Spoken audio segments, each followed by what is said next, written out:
Hi, and welcome to day 1 of the Art of Sensual Living. This week's training is going to be all about connecting you with your greatest superpower, which is your sensuality. Okay, let's take a deep dive here. As women, we have this incredible access point for power and for light, but we've been taught to turn it off. We try to keep a lid on anything that's too outrageous or too much. We invalidate our own feelings by saying, oh, it's just my period, or I'm overreacting, or I'm just really sensitive right now. And when we decide that we're too much, or we're too emotional, or we're unstable, we turn off our flow. We turn off our life force. We turn off our feelings, and we turn off our sensuality. As a consequence to that, we end up turning off our power. As women, we've been taught to turn outward for validation of our power. A great job, a great body, great hair, more success, more education, all great. But you have everything that you need right here within you. Your body is the source of all human life.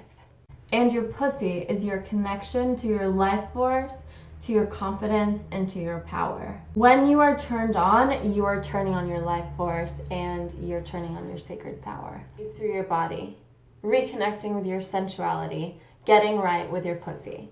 So my work as a holistic empowerment coach is about creating this pathway for women to step out of this place of victim and to own her inherent radiance. When a woman designs her life and lives in alignment with her body and her sensuality, she sets everything right that is wrong in the world. My work and my purpose is to initiate women into fully owning their feminine power and confidence and their righteous understanding of their value here on earth. My wish is that you are going to connect more powerfully than you ever have to your intuition and your sacred power and your voice. I'm going to share some of the exercises that I use in my coaching sessions that can help guide you back to your sacred and birth-given power. So, our first exercise is going to be called pussification, which is the fine art of designing a life that celebrates and honors your beauty as a woman. It is the process of tending to the sacred altar that is you. Think about this for a second. There isn't a single person on earth that was not created and held in the living altar of a woman. A woman's body is designed for creation. We create with our thoughts, with our actions, with our words, with our intentions. Our bodies are sacred, living, breathing altars. Your body is a temple, an altar, and we must offer her and feed her. So what feeds the holy in a woman?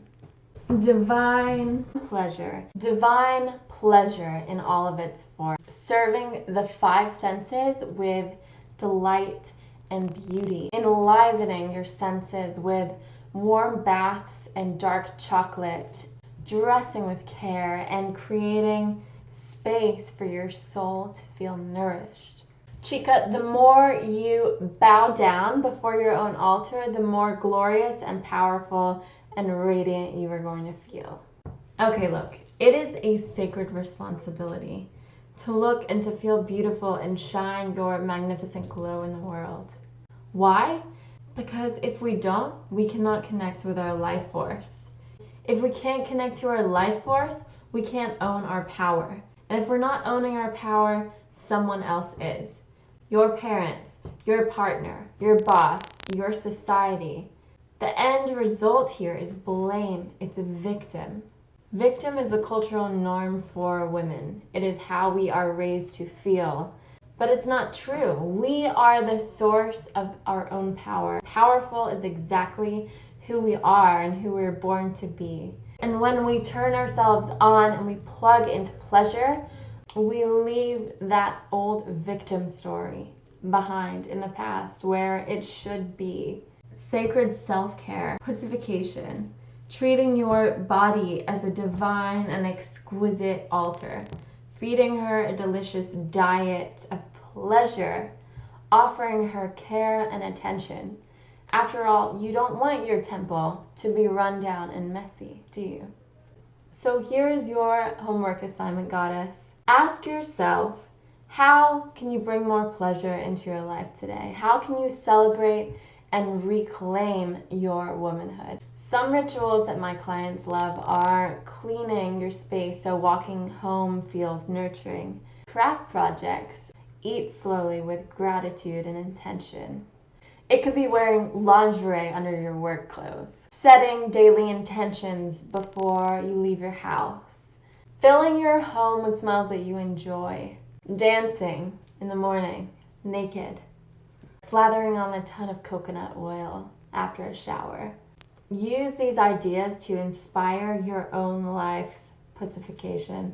Create your own. Be inspired and let your body tell you what it's hungering for, what it's yearning for, and what it needs right now from you. For most of you, treating yourself like a goddess isn't easy. There's a lot of stuff that comes up around pleasure and around receiving, and we're not trained to receive as women. We're trained to take care of everyone around us. Sacred self-care is not vanity, it's not self-indulgent. We are preparing ourselves for connection to our innate power. I would love to hear how you're bringing pleasure into your life today and connect with you guys on our ladies only Facebook group called Fierce Fiery Females. I'd love to hear how you're bringing pleasure into your life today and kind of what resonated with you from our training. So please join me and connect with all of our Fierce Fiery Females on the Facebook group and let us know how you're doing and check in and give us 1 or 2 different ways that you're adding pleasure to your life today. Awesome, chica. My name is Sarah, and I cannot wait to share the juicy training that I have waiting for you tomorrow. Have a sensual day.